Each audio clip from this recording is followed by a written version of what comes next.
স্বাগত আরেকবার খাতুনগঞ্জ থেকে মধ্যে। আজ আমরা আলোচনা করছি রাজনৈতিক সহিংসতা এবং পোশাক শিল্প নিয়ে। এই নিয়ে আলোচনা করতে আমাদের সাথে স্টুডিওতে রয়েছেন ভিয়ালা টেক্সটের চেয়ারম্যান ডেভিড হাসানাত এবং বিআইডিএস রিসার্চ ফেলো জনাব মনজুর হোসেন। জনাব হোসেন এবং জনাব হাসানাত, আপনাদেরকে স্বাগত জানাচ্ছি আরেকবার। জনাব হাসানাত, আপনাকে জানতে চাচ্ছি যে এখন এই মুহূর্তে ব্যবসায়ী নেতৃবৃন্দ বলছেন, গতকালও এফবিসি থেকে বলা হয়েছে যে তারা এই হরতাল এবং অবরোধটাকে চান রাজনীতির বাইরে আনতে। তারা এটাও বলছে যে প্রয়োজন হলে এর জন্য আইন করা যেতে পারে কিনা চিন্তা করা দেখা যেতে পারে। এবং পরশুদিন হাইকোর্টে জাতীয় একটা নির্দেশনাও দিয়েছে যে বলা হচ্ছে কেন এই হরতাল এবং অবরোধ বাতিল ঘোষণা করা হবে না, এটা বলা হচ্ছে। এই সময় আপনার কি মনে হয় যে এটা কি আদৌ সম্ভব এই রাজনীতিকে বাইরে নিয়ে আসা, রাজনীতি এবং এই ব্যবসার যে ক্ষতি এটাকে বাইরে আনা সম্ভব কি আসলে এই অবস্থায়? এটা যদি বলি, এটা খুবই পলিটিক্যাল কোশ্চেন, মানে আই ক্যানট আনসার। মানে আমি ব্যক্তিগতভাবে ন্যাশনাল পলিটিক্স বা ট্রেড পলিটিক্সে জড়িত হই না। আচ্ছা, যদি বলি যে এটা কিন্তু পলিটিশিয়ানদেরকেই এই ডিসিশনটা নিতে হবে এবং হলো সমস্ত পলিটিক্যাল পার্টিকে আসতে হবে। আজকে যদি কোনো একটা পার্টি করে একটা পার্টি এটা আমার মত না, সো এটা সবাইকে মিলেই যৌথভাবে ডিসিশনটা নিতে হবে যে আমরা এটাকে হরতালটাকে এইভাবে করতে চাই, বন্ধ করতে চাই, হোয়াট এভার, তাহলেই আমার মনে হয় এটা মানে এটা এফেক্টিভ হবে। এটা হলো যদি বলি ফ্রম ব্রডার পার্সপেক্টিভ। আর হরতাল সম্পর্কে আমার যেটা মানে ফ্রম দ্য ম্যানেজমেন্ট পার্সপেক্টিভ, আপনি কিভাবে ম্যানেজ করবেন, হ্যাঁ, সেটা আমি আমাদের টিমের সঙ্গে যেটা শেয়ার করি যে ব্রডার পার্সপেক্টিভ। আর হরতাল সম্পর্কে আমার যেটা মানে ফ্রম দ্য ম্যানেজমেন্ট পার্সপেক্টিভ, আপনি কিভাবে ম্যানেজ করবেন, হ্যাঁ, সেটা আমি আমাদের টিমের সঙ্গে যেটা শেয়ার করি যে হরতাল হলে আমাদের দেশের কনটেক্সটে এটা অবশ্যম্ভাবী হয়ে গেছে যে মাস্ট। তো এখন এটাকে নিয়ে মানে কমপ্লেন সারাক্ষণ, বিকজ আমরা তো গত 20 বছর 25 বছর ধরেই দেখে আসছি এর মধ্যে আমরা হরতালের মধ্যেই যাচ্ছি। সো লেটস টেক ইট মানে লাইক ভেনিসের মতো, আপনার পানি ওয়াটার লগ হয়ে গেল, এর মধ্যে আপনি এখন হলো গাড়ি চালাতে পারেন না, গন্ডোলা চালাচ্ছেন। So you accept the changes. So আমাদেরকেও এখন মানে এটা হয়তো অনেকেই পছন্দ করবেন না, বাট আদারওয়াইজ আমি কিন্তু সার্ভাইভ করতে পারবো না। আমার বিজনেসকে রান করার জন্য from the management perspective I shares my team যে টেক ইট পজিটিভ, মানে take it as it is, মানে উই ক্যানট গো, এটা বের হতে পারবো না। এর মধ্যে আমরা কীভাবে সার্ভাইভ করতে পারি, এর মধ্যে আমরা কীভাবে পারফর্ম করতে পারি, সেটা নিয়ে আমরা সলিউশনটা বের করি। আচ্ছা, ধন্যবাদ জনাব হাসানাত।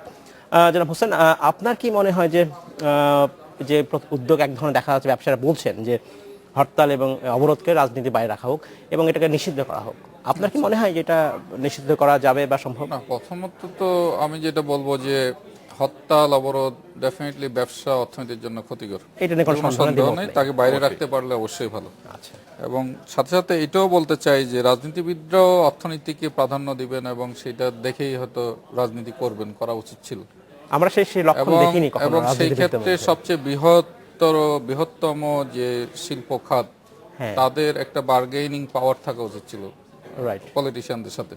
কারণ আমরা দেখি যখন প্রধানমন্ত্রী কোথাও যাচ্ছেন, তাদের সফরসঙ্গী হচ্ছেন সেই সমিতির অনেকেই, তাদের সাথে একটা ক্লোজ লিঙ্ক আপ আছে মনে হয়।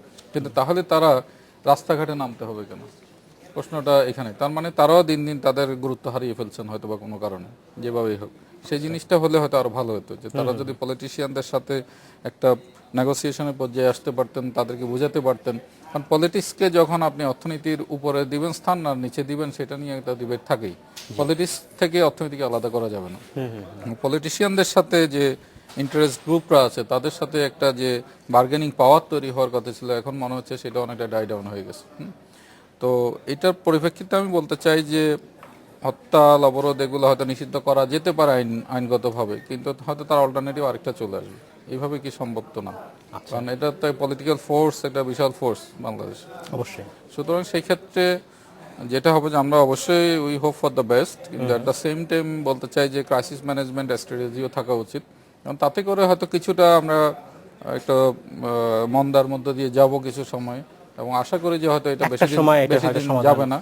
ভবিষ্যতে সবাই মিলে হয়তো চেষ্টা করতে হবে এইসব উত্তরণ কিভাবে ঘটতে পারে। দেশটা রাজনীতিবিদদের চালাতে হবে এবং ওনাদেরই ঠিক করতে হবে আসলে আমরা কিভাবে যাব, সংঘাতের মধ্যে যাব নাকি আমরা সমঝোতার মধ্যে দেশটা এগিয়ে নিয়ে যাব, আমরা দেশকে কতটুকু এগিয়ে যাব। ব্যবসাটাকে যেটা হয় মানে আমি ফ্রম দ্য ডিফারেন্ট পার্সপেক্টিভ, যে ব্যবসায়ীরা আমরা কেন ইনফ্লুয়েন্স করতে পারছি না আমাদের। আপনি যদি দেখেন যে অ্যাকচুয়ালি ব্যবসাটা, আমি এখানে এটা বলি যে ব্যবসায়ী থেকে ইনফ্লুয়েন্স করা উচিত, নৈতিকভাবে কি উচিত?